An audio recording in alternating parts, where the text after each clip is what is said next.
कोईपण खेडूत खातेदारનું 7/12માં નામ ચાલે છે અને તે વ્યક્તિનું નામ આપે હવે 7/12માંથી કમી કરવાનું હોય તો આપે આ 6 મહત્વની બાબતોનું ખાસ ધ્યાન રાખવાનું રહેશે। તો સ્વાગત છે ફરીથી એકવાર આપ સૌની પોતાની ચેનલ ખેડૂત ઓનલાઈન પોઈન્ટ પર। તો આજની આ વિડીયોને શરૂ કરતાં પહેલાં હું આપ સૌને જણાવી દઉં કે જો આપ સૌ અમારી ચેનલ ખેડૂત ઓનલાઈન પોઈન્ટ પર નવા છો તો ફટાફટ અમારી ચેનલને સબસ્ક્રાઇબ કરી લો, જેના લીધે આવી જ મહત્વપૂર્ણ માહિતી આપ સૌને આ ચેનલના માધ્યમથી મળતી રહે। તો ચાલો દોસ્તો આજની વિડીયોને શરૂ કરીએ। તો આ 6 બાબતોમાંથી સૌથી પહેલા નંબર ઉપર આવે છે કે આપે ખાસ કરીને ધ્યાન રાખવાનું રહેશે કે જે વ્યક્તિનું 7/12માંથી નામ કમી થાય છે તે વ્યક્તિ પોતે રાજી તો છે ને? તેમનું નામ કમી કરાવવા માટે જો તે રાજી ન હોય તો આપે પ્રોબ્લેમ થઈ શકે છે, કારણ કે જો તે વ્યક્તિના નામો કમી કરાવવાના આપે કાગળો કર્યા અને બાદમાં તે વ્યક્તિ ચાલુ કામે એક સામાન્ય અરજી આપશે તો આપનું આખું કામ છે તે અટકી જશે અને આપને અપીલમાં અને તમામ કામોમાં સમય અને પૈસા ખર્ચવાનો વારો આવી શકે છે। તો આવું આપની સાથે ન થાય એટલા માટે સૌથી પહેલાં તમામ વ્યક્તિઓને આપણે રાજી કરવાના રહેશે અને રાજી કર્યા બાદ આપે આ કામગીરી કરાવવી જોઈએ। ત્યારબાદનો બીજો અને મહત્વનો પોઈન્ટ આવી રહ્યો છે દોસ્તો કે કોઈ પણ ખેડૂત ખાતેદારનું નામ જ્યારે તમે 7/12માંથી કમી કરો ત્યારે એ બાબતનું ખાસ ધ્યાન રાખવું કે કોઈ પણ વ્યક્તિ બિનખેડૂત તો નથી બનતો ને?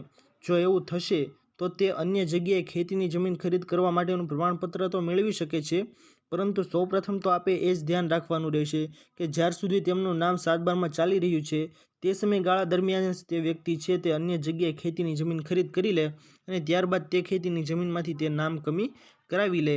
તો આવું કરે તો તે વ્યક્તિ છે તે બિનખેડૂત બનતો નથી।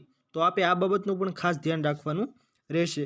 ત્રીજા નંબર ઉપર આવે છે દોસ્તો, જો આપે નામ કમી કરાવવું હોય તો જમીનનું સંપૂર્ણ ટાઇટલ છે તે ક્લિયર હોવું જોઈએ।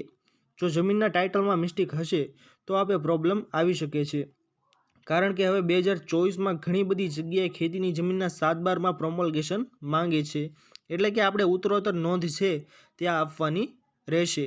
એટલે જમીનનું ટાઇટલ ચોખ્ખું છે કે નહીં તે માંગે છે, તો આપણી જમીનનું ટાઇટલ ચોખ્ખું છે કે નહીં તે ચકાસ્યા બાદ જ આપે નામ કમી કરાવવાની પ્રોસેસ કરાવવી જોઈએ। તો આ મહત્વની બાબતનું પણ આપણે ખાસ કરીને ધ્યાન રાખવું જોઈએ। ત્યારબાદ ચોથા નંબર ઉપર મહત્વની માહિતી આવી રહી છે દોસ્તો કે જો આપની ખેતીની જમીનમાં કોઈ પણ પ્રકારનો બેંક અથવા મંડળીનો બોજો કે લોન બોલતો હોય તો સૌથી પહેલાં આપણે તે કમી કરાવવાનો રહેશે। ત્યારબાદ જ આપણી ખેતીની જમીનમાં નામ કમીની પ્રોસેસ થઈ શકે છે। જો આપે જમીનનો બોજો ભરી દીધો હોય તો આપે ફક્ત એનઓસીના આધારે બોજો કમી કરાવવાનો રહેશે, પરંતુ જો બોજો ભરવાનો બાકી હશે તો સૌપ્રથમ આપણે બેંકમાં કે મંડળીમાં બોજો ભરવાનો રહેશે, ત્યારબાદ ત્યાંથી એનઓસી મેળવી અને 7/12માંથી તે બોજો છે તે કમી કરાવવાનો રહેશે અને ત્યારબાદ આપણે નામ કમી કરાવવાની પ્રોસેસ કરાવી શકીએ છીએ। તો આ ચોથો અને મહત્વનો પોઈન્ટ આવે છે। તો આ 5મા નંબરનો હવે પોઈન્ટ જાણીએ દોસ્તો આપણે। તો 5મા નંબર ઉપર આવે છે કે આપણે નામ કમીનું 135D નોટિસનું ફોર્મ ભરીએ ત્યારે આપણે ખાસ એ બાબતનું ધ્યાન રાખવાનું રહેશે કે એ ફોર્મમાં જે વ્યક્તિ જ્યાં રહે છે ત્યાં તેમના રૂબરૂ સરનામે તેમને નોટિસ મળવી જોઈએ।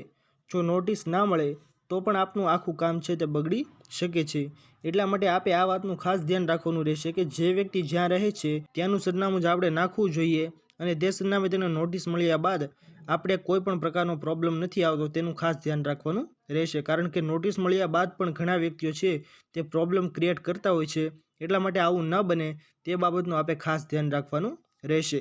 ત્યારબાદ છઠ્ઠો અને છેલ્લા નંબરનો પોઈન્ટ આવે છે મહત્વનો કે કોઈ પણ ખેડૂત ખાતેદાર વ્યક્તિનું અવસાન થયું હોય તો આપણે ડાયરેક્ટ તે વ્યક્તિનું નામ કમી કરાવી શકો નહીં।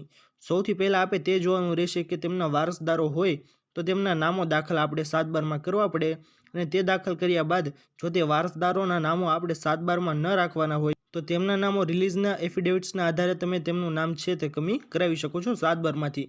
તો આ બધી બાબતોનું આપણે ખાસ ધ્યાન રાખવાનું રહેશે। આ 6 મહત્વના પોઈન્ટ હતા 2024માં ખેતીની જમીનમાંથી નામો કમી કરવા માટેના।